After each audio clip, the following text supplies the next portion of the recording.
Hi అండి, నమస్తే. Welcome to Usha house. ఈ వీడియోలో నేను రేషన్ రైస్ తోటి అప్పడాలు అయితే ప్రిపేర్ చేశానండి.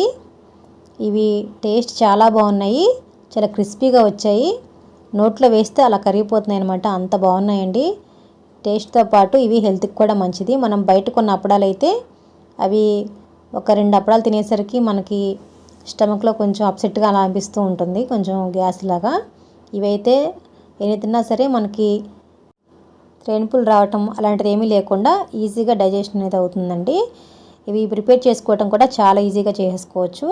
ఫస్ట్ అయితే మనం ఈరోజు అప్పడాలు ప్రిపేర్ చేసుకోవాలనుకున్నప్పుడు ముందు రోజు నైటే రైస్ అయితే నానబెట్టుకోవాలి. నేను ఇక్కడ 1 గ్లాస్ వరకు రేషన్ రైస్ తీసుకొని శుభ్రంగా 3-4 సార్లు కడిగిన తర్వాత అందులో మళ్ళీ వాటర్ వేసి నైట్ అంతా కూడా నానబెట్టేశాను. నెక్స్ట్ డే మార్నింగ్ ఈ వాటర్ అంతా వంపేసి మళ్ళీ 1-2 సార్లు మంచినీళ్ళు వేసి కడిగేసి వాటర్ అంతా కూడా తీసేసానండి. ఇప్పుడైతే నేను ఒక మందపాటి కుక్కర్ని అయితే ఉంచాను. స్టవ్ ఆన్ చేసి ఈ కుక్కర్లోకి నేను 5 గ్లాసుల వరకు వాటర్ తీసుకుంటున్నాను. 1 గ్లాసు బియ్యానికి 5 గ్లాసుల వాటర్ కంపల్సరీ వేసుకోవాలి. ఇప్పుడు ఇందులోకి మంచి టేస్ట్ కోసం నేను ఇక్కడ 1 టేబుల్ స్పూన్ వరకు జీలకర్ర తీసుకుంటున్నానండి. అలాగే 1 టీ స్పూన్ వాము కూడా వేసుకుంటున్నాను. జీలకర్ర వాము వేసిన తర్వాత ఇందులోకి కొద్దిగా టేస్ట్ సరిపడా సాల్ట్ కూడా వేసుకోవాలి. నేనైతే ఇక్కడ కల్లుప్పు వేస్తున్నాను. ఇప్పుడు దీనిపైన మూత పెట్టేసి కొంచెం సేపు ఇందులో ఉన్న వాటర్ అంతా కూడా బాగా మరగనివ్వాలండి. నేనైతే కుక్కర్ మూతని విజిల్ పెట్టి ఏం పెట్టలేదు, లైట్గా పక్కగా పెట్టేశాను అంతే.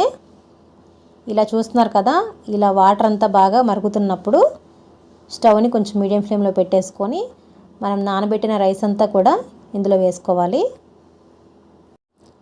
ఒకసారి అంతా కూడా గరిటెతో ఇలా కలిపేసిన తర్వాత కుక్కర్ మూత పెట్టేసి ఇప్పుడు స్టవ్ని మీడియం ఫ్లేమ్లో ఉంచుకొని 5-6 విజిల్స్ రానివ్వాలండి. నేనైతే ఇక్కడ 6 విజిల్స్ వచ్చిన తర్వాత స్టవ్ ఆఫ్ చేసి విజిల్ పోయిన తర్వాత ఇప్పుడు మూత తీసి చూపిస్తున్నాను మీకు. చూస్తున్నారు కదా, రైస్ అంతా బాగా మెత్తగా ఉడికిపోయిందండి. ఇప్పుడు మనం మళ్ళీ స్టవ్ ఆన్ చేసుకొని స్టవ్ని సిమ్లో ఉంచుకొని ఇదంతా కూడా కలుపుతూ కొంచెం దగ్గర పడినివ్వాలన్నమాట. ఇలా కలుపుతూ ఉంటే ఇంకా రైస్ అనేది బాగా మెత్తగా అయిపోయి ఇలా గుజ్జుగా అయిపోతుంది అనమాట. చూసారు కదా, ఇలా కొద్దిగా తిక్కుగా అయిన తర్వాత ఇప్పుడు ఇందులోకి టేస్ట్ కోసం 6-7 పచ్చిమిర్చి అలాగే 2 ఇంచుల అల్లాన్ని ఇలా మిక్సీలో వేసి పేస్ట్లా చేసుకొని ఇందులో వేసుకోవాలి.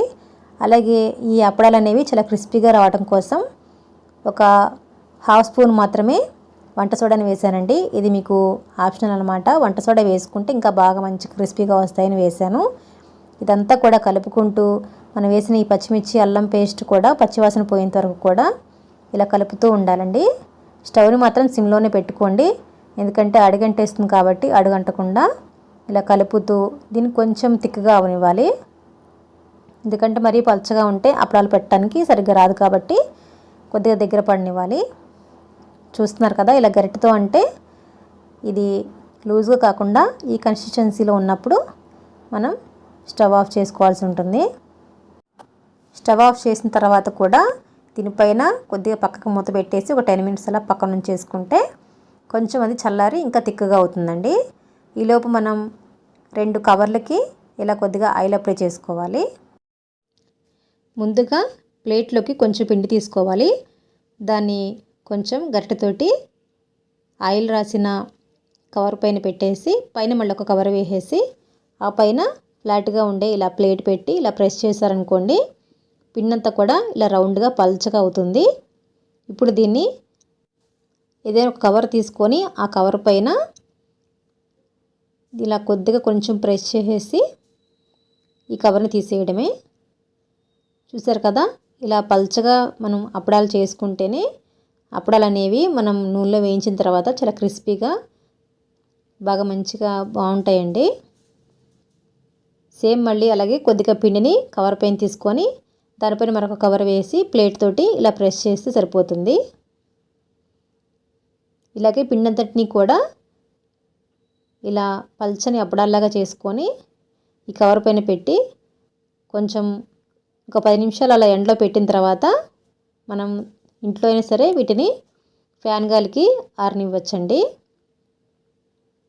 ఇవి ఎంత పలుచగా ఉంటే అంత త్వరగా ఎండిపోతాయి అన్నమాట.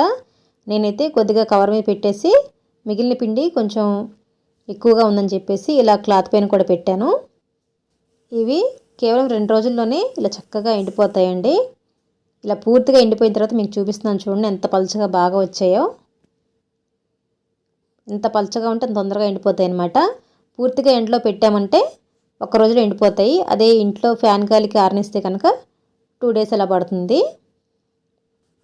క్లాత్ పైన పెట్టిన అప్పడాలు అయితే కనుక ఎండిపోయిన తర్వాత క్లాత్ పైన కొంచెం బ్యాక్ సైడ్ వాటర్ చల్లి వాటిని తీసిన తర్వాత మళ్ళీ కొంచెం ఎండలో పెట్టి ఎండబెట్టేసుకుంటే సరిపోతాయండి. చూస్తున్నారు కదా అప్పడాలు ఆయిల్లో ఎంత బాగా ఫ్రై అయ్యాయో. చక్కగా చాలా క్రిస్పీగా పల్చగా అలా నోట్లో వేస్తే వెన్నలా కరిగిపోతున్నాయి అన్నమాట. అంత బాగున్నాయండి. టేస్ట్ కూడా పిల్లలకి పెద్దలకి అందరికీ బాగా నచ్చుతాయి. మనం బయట తిన్న అప్పడాల కంటే ఇవి చాలా బాగుంటాయి అన్నమాట.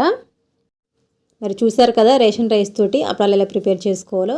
ఈ వీడియో మీకు నచ్చితే కనుక తప్పనిసరిగా వీడియోని లైక్ చేయడం మాత్రం మర్చిపోకండి. అలాగే మీరు మా ఛానల్ ఫస్ట్ టైం చూసినట్లయితే కనుక ఛానల్ తప్పకుండా సబ్స్క్రైబ్ చేసుకోండి. Thank you for watching. Have a nice day.